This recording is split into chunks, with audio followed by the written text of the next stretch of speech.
Morning, guys. It's about 7 a.m. here on Tuesday morning, and I've been up for 4.5 hours. Couldn't sleep last night, so I've been up since 2:30. One of those nights when your mind is racing and you just can't shut it off. And I was like, screw it, I'm just getting up. So, whopping 4.5 hours sleep. We'll see how I do today. But, first thing in the morning here, sun's finally coming up. Watering gardens and taking off braces off of posts I had to pour for smokehouse and stuff like that before I start work here in about an hour. But I think part of the reason I couldn't sleep last night, my mind was racing, is conversations that we had in Saturday's live stream, and then also an email I got yesterday, and got me thinking. Somebody had asked on Saturday night's live stream on my thoughts on chemtrails. And again, I've said, like I said on Saturday, I'm not sold on it, but I do believe it's out there. Okay. So last couple of days, I figured, okay, when I had some free time, I was going to do some research on this because it was an important topic. All right. Now, if you guys don't know the difference between chemtrails and contrails, okay, contrails is the evaporated or exhaust, if you will, of a plane going overhead, and chemtrails are the supposed, and I'll put that in quotes and I'll explain why, spraying of chemicals over the country. Now, I talk about Constantine and Letters to King. He did a video a week or so back, two planes coming at each other. One had a stream up behind it, the other one didn't. Now, unfortunately, you can't really tell distance when altitude when planes are up in the air. I mean, if one was 1,000 feet higher, it could be a total different atmospheric condition, and that could have been it. But I'm just speculating there. I'm just trying to set the stage a little bit here.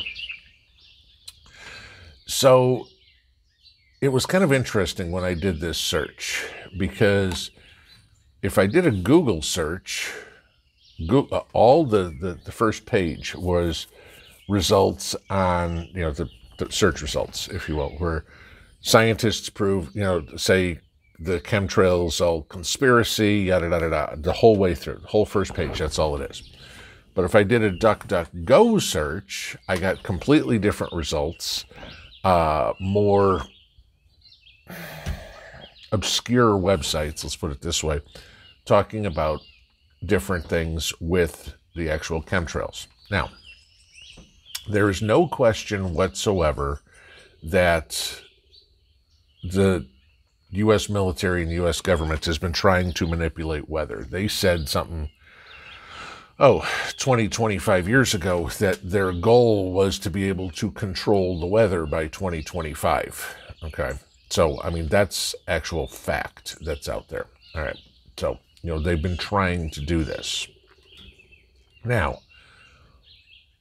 where it gets interesting and where I say that the scientists are all wet, okay, and if there's anything I think 2020 proved to us, is that scientists lie, and we all know the government lies, okay? I mean, if anybody disputes that, get your head out of the sand, okay?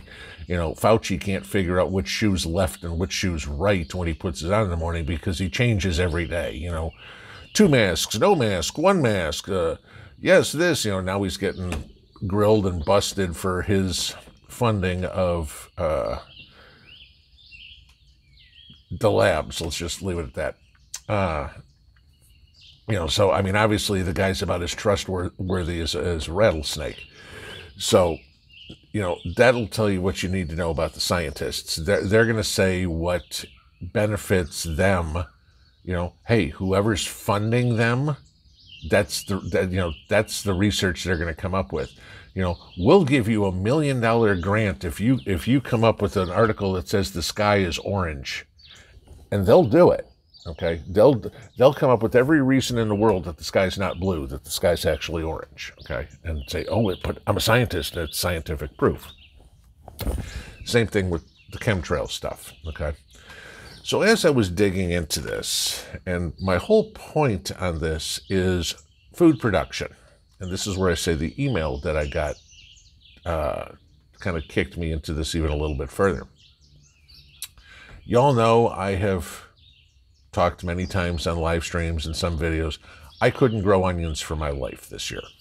Never had a problem growing onions before, okay? Ever. You know, onions are pretty freaking easy to grow. 4 times I couldn't get onions to grow with seeds, okay? And I mean, this was seeds from a couple of different places, so it wasn't just one bad place. I wound up planting onion sets, you know, so I'll get some green onions. I'm going to let some go to seed, and I'll grow my own seeds. Couldn't grow spinach.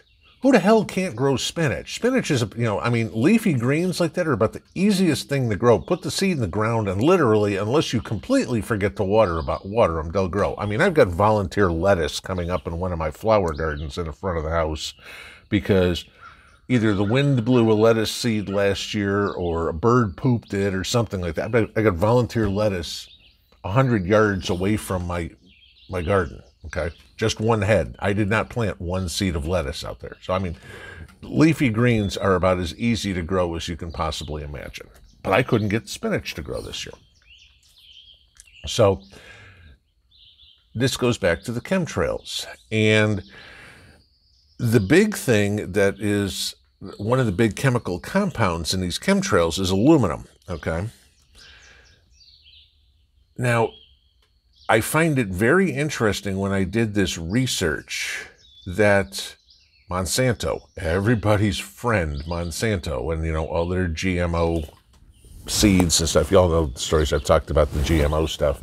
You know, farmers have to sign a contract saying if they buy the seed from Monsanto or Pioneer or whoever it is, that they won't save any seed, that they'll grow the crop, let the crop grow, and then they'll buy again next year. Okay, so this is it. We, Joe Average Backyard Gardener, cannot buy GMO seed. It's not sold to the public. So when, I've said to you guys many times before, so when you see in your seed packet non-GMO, BFD, okay, they're not selling GMO seeds to us anyway. So that's like putting on there, you know, with leprechaun flakes or whatever too. It doesn't make shit for difference. But Monsanto's GMO seeds, surprisingly, have been engineered to grow well where there's aluminum in the air, rain, and soil. Now, where would this be coming from? Believe it or not, aluminum is something that is mined, okay? And it's not super common in the United States, if you will, especially in, you know, areas like mine, okay? There's not a whole lot of, there's no aluminum mines around here. I mean, if there was aluminum, they'd be mining it, okay? So, could it be that the reason I couldn't grow onions and the reason I couldn't grow spinach is because where those seeds were grown last year were heavily doused with chemtrails and aluminum and basically sterilized the seeds so they wouldn't grow? That's very possible, okay? And a lot of you have said in comments that you've made over the last few weeks, you couldn't get beets to grow, corn to grow, different vegetables. And I mean, obviously there's a whole lot of different places we're getting our seeds from now, you know, Hoss Tools or Baker Creek or whatever. For the most part, they're not growing the seeds. They're getting them from a seed farmer, okay?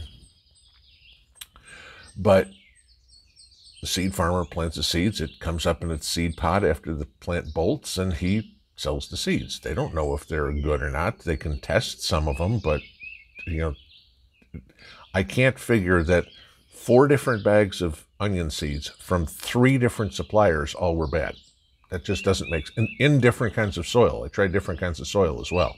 So the only constant in all of that was all the water was coming from my well, which has had no problem growing anything else or onions last year.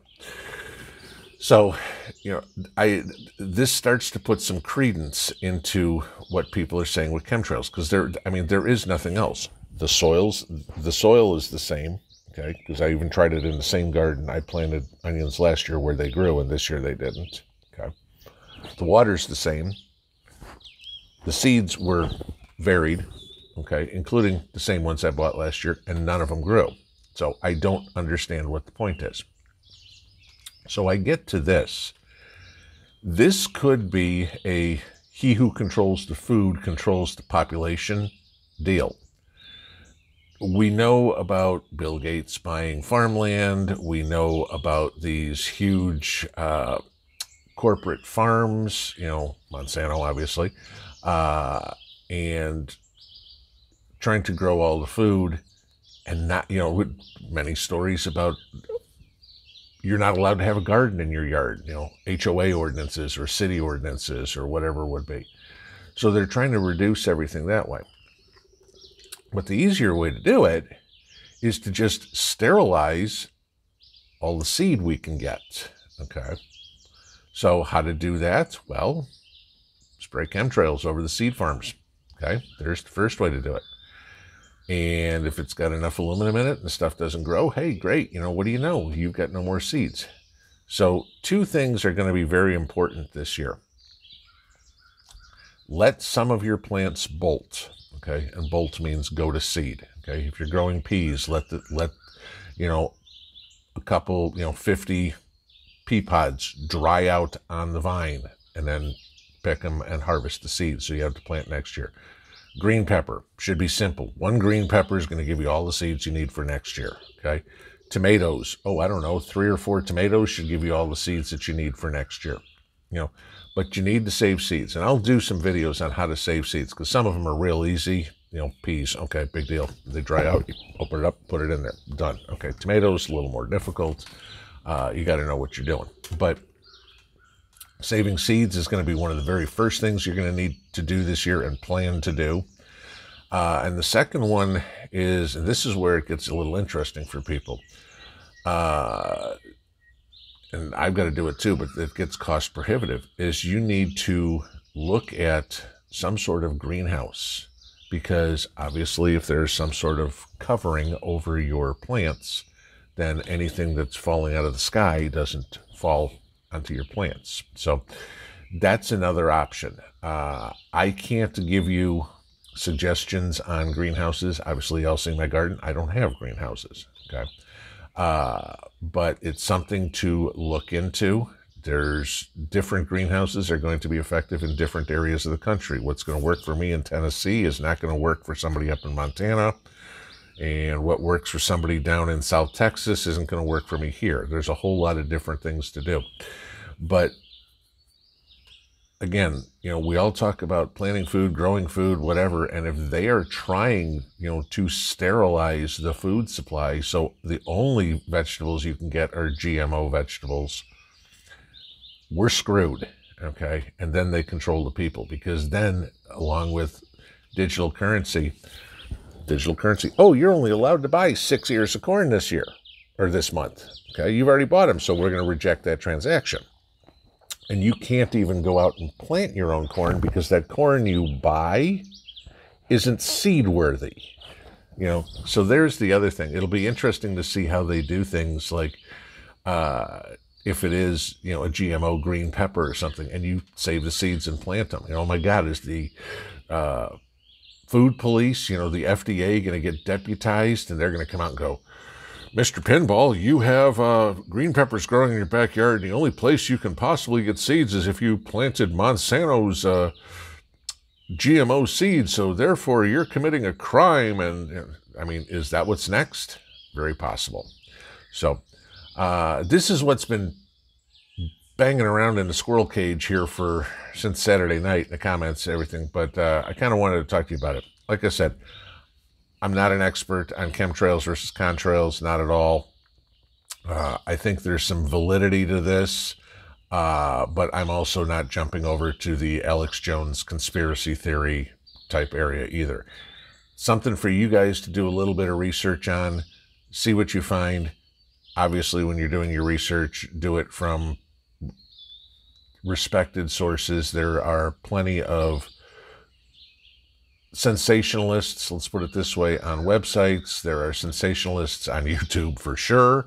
That'll tell you the sky is falling. I mean, every day it's screaming into the camera and telling you, oh my God, the world is ending today. And I'm waiting for them to walk around with a sandwich board saying the end of the world is nigh, and that'll be their next live stream. But take a look into this yourself. Check, double check, triple check the sources that you get it from. Make sure it's good information. But I wanted to give you that one for a second video for Tuesday. It's a Tuesday morning here. So have a good one, y'all. We'll see you tonight at the live stream. Pinball out.